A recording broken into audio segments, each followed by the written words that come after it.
Hi, today I'm going to be going over how I went about making a power tool holder for my remaining power tools.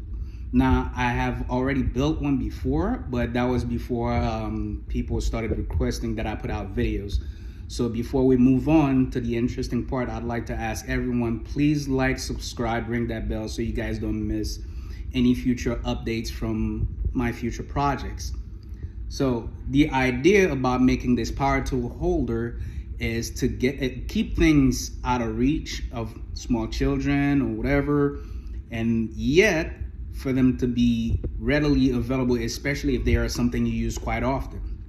So after this, I'm gonna move on to naming these tools, and then we're gonna proceed into the actual making of said box. Thank you. Okay, so these are the tools I was talking about. First, here we got a mini blower.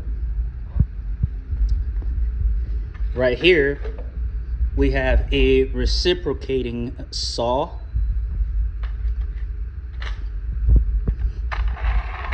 This here is a nail gun. Right here, we have a jigsaw. And there, we have a circular saw. Okay, now to prep the backboard, clamp it down and make sure we start sanding it a little bit just to smooth around the edges and the surface. And then once I'm done with that, it's gonna be time to take the tools and place them and see where I want them to go. All right, I kind of figured it out. Okay, now it's time to work on the sideboards. First, I need to put the lumber that's intended for the sideboards on the backboard. Once I'm done with that, I will be marking it down with a pencil for where I need to cut. And once I make my cut, it's, to screw it in, put the sideboards up. However, I noticed that the wood itself is a little bent. So what I'm gonna have to do is chisel on it, like the protruding parts. And then once I'm satisfied with that, I'll be sanding it down to make sure I have a smooth surface all over. And then we'll be in business.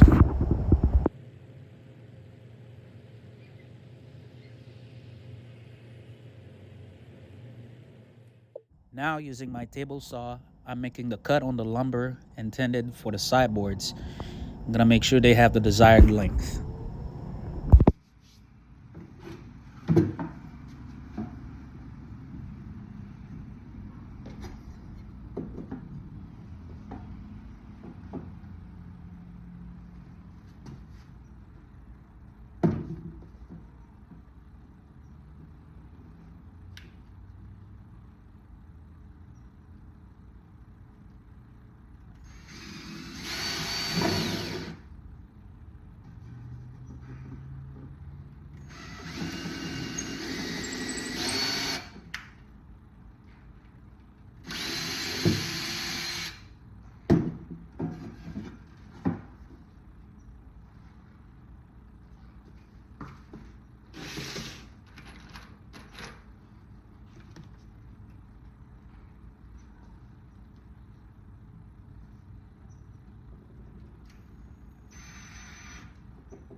Okay, now that we are finishing up with the sideboard, we're gonna work on the bottom board. Take the bottom board, measure it, and using the table saw, cut it down to the desired measurements. And once we put it up, we're gonna put some wood glue on it and then some salt to make sure it's not moving too much. And next step is to pre-drill, then screw it. I start by screwing it to the sideboards first, and then I screw it to the backboard. For this entire project, I'll be using 2.5-inch screws and 3/4-inch thick plywood. Okay, now it's time to work on our top shelf. Cutting it down to make sure it's the same width, and then now I'm gonna take the measurements for the depth, and then we're gonna cut this one down too, and then we're gonna proceed to making some holes and cut some pathways. Okay, now that we have the shelf, I'm gonna use it. The first shelf, I'm gonna use it to house the circular saw and the jigsaw. The way I'm gonna do it is, since they have their blades protruding at the bottom, it's gonna be a little hard to have it sit on a flat surface. So what we're gonna do is use this bulldozer and puncture a hole on both sides of the board, and then we're gonna use the jigsaw, right? And we're gonna carve a pathway so that we can slide the tools in once we are putting them back on the shelf. After I'm done taking measurements, I'm using a hole loser to drill the holes where I want the blades to stop once I create the pathways. Okay, so now that I've carved my holes based on where I want the blades to end up, you can see they are at various positions on the board. However, this is all part of the design, right? So what I'm gonna do is I'm gonna take a ruler and I'm gonna put it right outside of the hole, on each side of the holes, right? And then I'm gonna draw a straight line. Once I draw the straight line, that's what I'm gonna use as a guide to guide in the jigsaw to cut that path.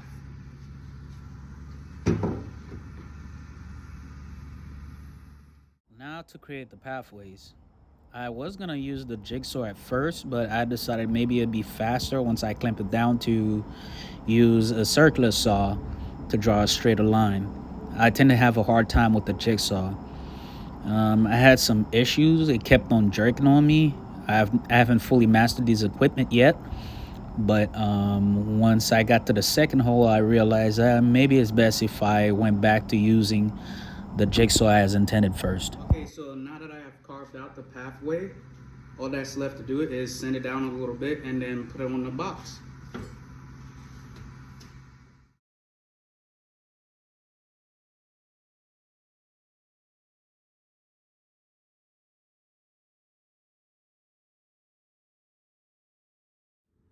So one thing I've noticed on one side of the shelf is that there's a fracture here. Now, the tools are not too heavy, but I don't want to risk it. So what I'm gonna do is I'm gonna kind of like splice it. I'm gonna take this wood and I'm gonna put it on the middle, on both sides of the crack, to provide, like, to support it, kind of a brace, you know. And yeah, I'll just try and make it look cool, turn it into a part of the design. But pretty much that's it for the next step.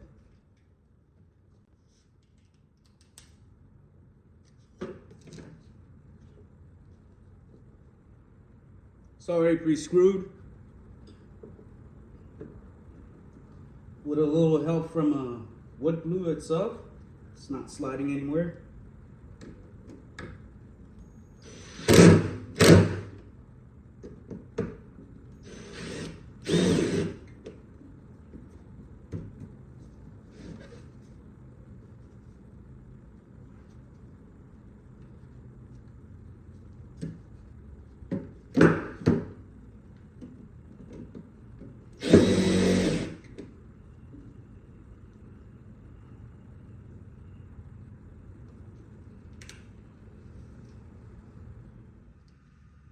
Okay, now that we're done with the first shelf, what we're gonna be doing is work from the bottom up.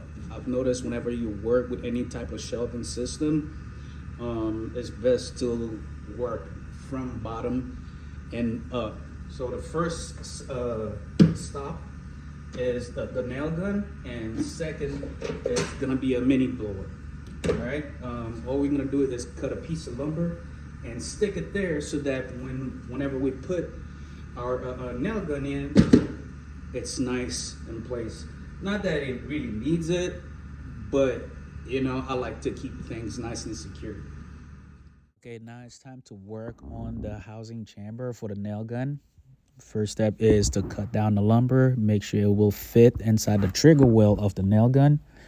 And then we're gonna mark where we want to drill. Make sure it's not going to be riding at the bottom because we want space to be able to slide in the nail gun. Then pre-drill from the back and then screw in the screws to keep the lumber in place. And that'll give us our housing slot for the nail gun.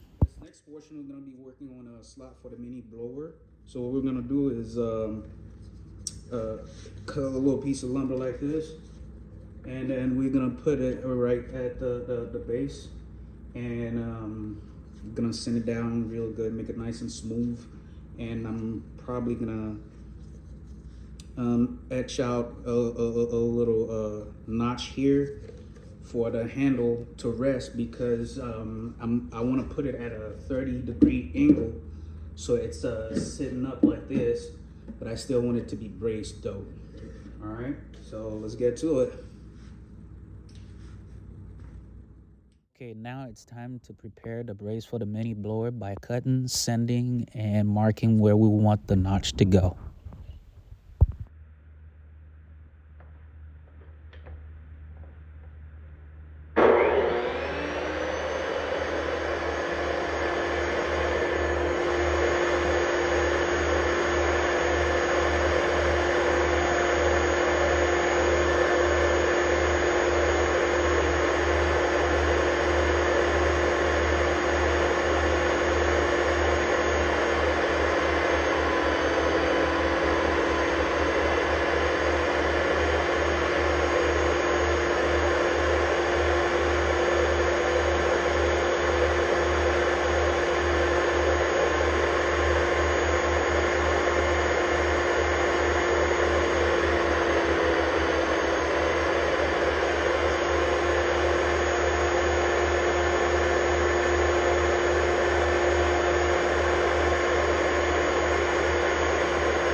And now using a fine sanding disc, I'm sanding down the notch to make sure the equipment has a better fit.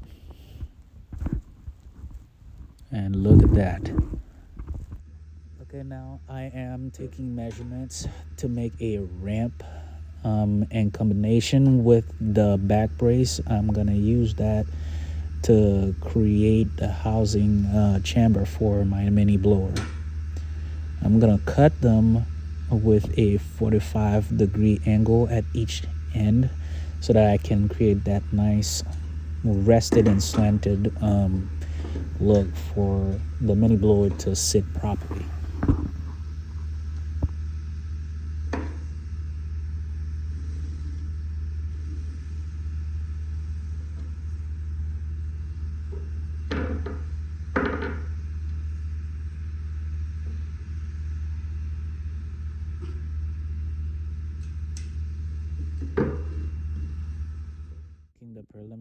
cuts before making the angle cuts for the ramp.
So now I've done made a 45-degree angle cut through the table saw, and I decided it'd probably be better if I went a little bit steeper with my cut, the angle of my cut. So I went and did a 45-degree angle cut for the support that will be underneath the mini blower.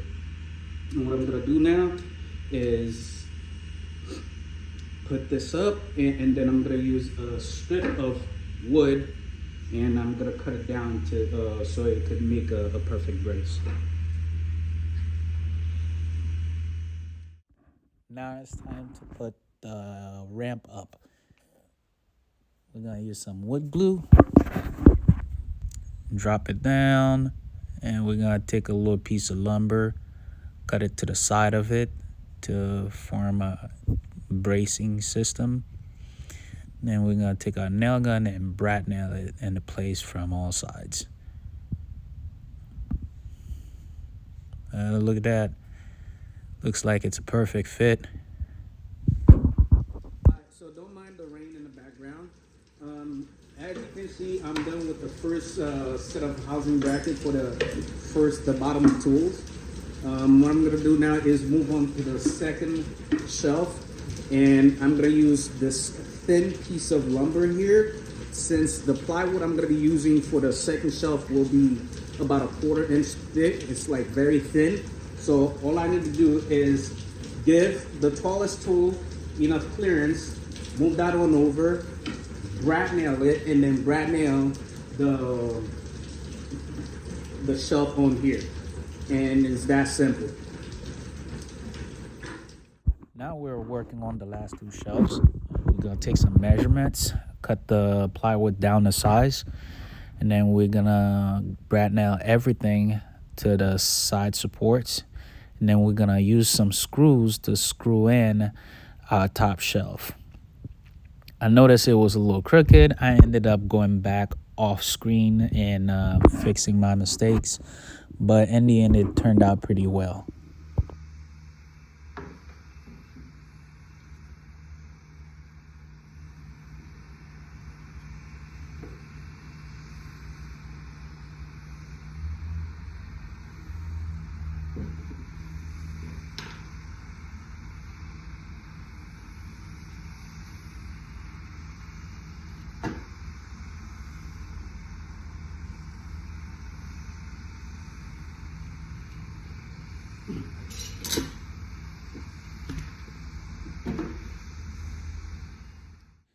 Now that I'm done hooking up everything, it's time to smooth it out. Using a chisel, rough, medium, and smooth sanding pad, we're gonna sand it down and make sure it's nice and proper looking.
Okay, for the last part, this is the reciprocating saw. We're gonna keep things simple with this one. You can see where I've already marked it here, there. It's because I intend to trim it so we can be more conservative with the bracket once we mount it on the wall. Once we trim the wood right here, we're gonna put a little piece of lumber right at the base of the blade mount, and then we're gonna cut a little bit piece of lumber to fit right here in the trigger wheel assembly, so that once you put it, you know, it's like mounting a gaming trophy on your wall. And that's what's gonna happen with this one, and then it is gonna be short and simple.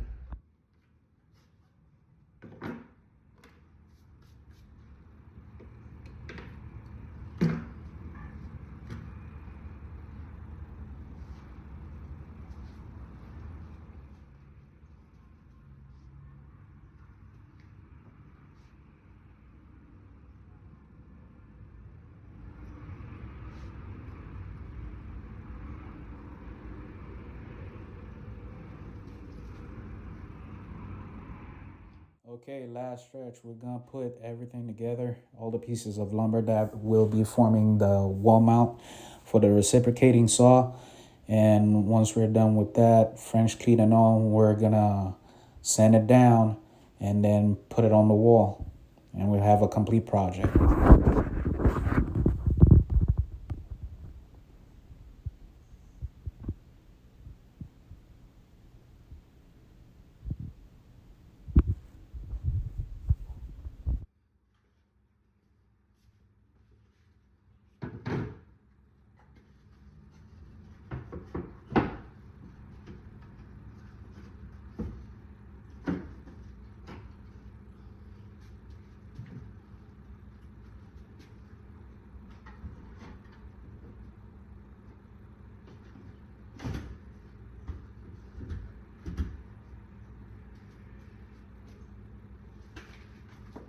All right, seems like it's all good.